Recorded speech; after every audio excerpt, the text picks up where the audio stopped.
Magsimula na tayo mag-marinate ng ating pork chop. 5 piraso pala yan. Una, naglagay lang ako ng 1 teaspoon na paminta. 10 pirasong kalamansi.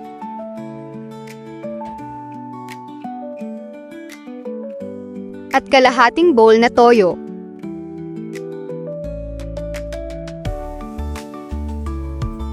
Naglagay din ako ng 3 teaspoon na brown na asukal para mas lalong sumarap.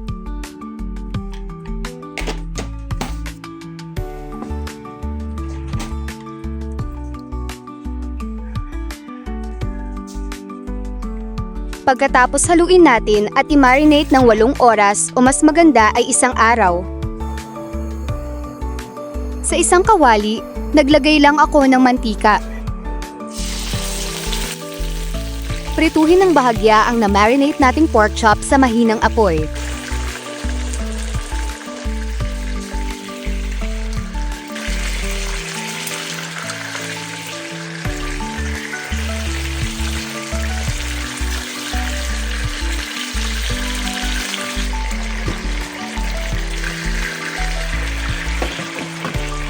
At pag naprito na, ilagay yung bawang at sibuyas at gisahin.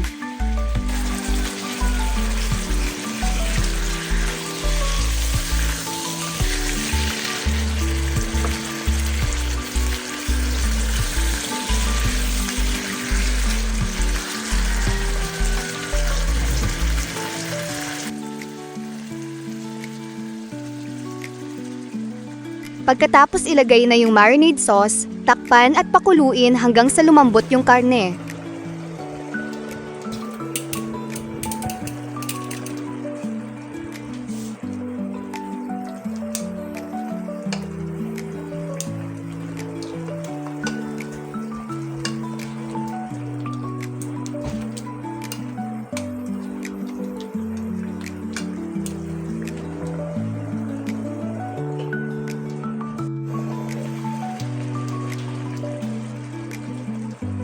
Naglagay rin ako dito ng dahon ng laurel at buong paminta.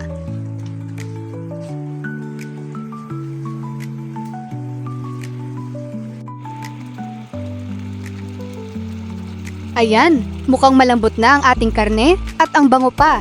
Mapaparami na naman ako dito ng kain.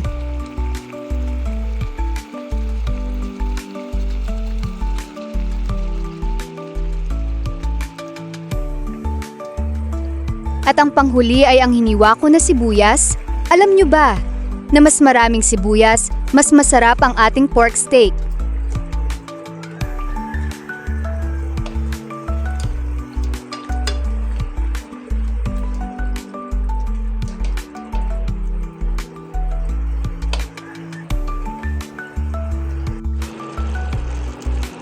Ready to serve na ang ating pork chop steak. Tara, kain tayo!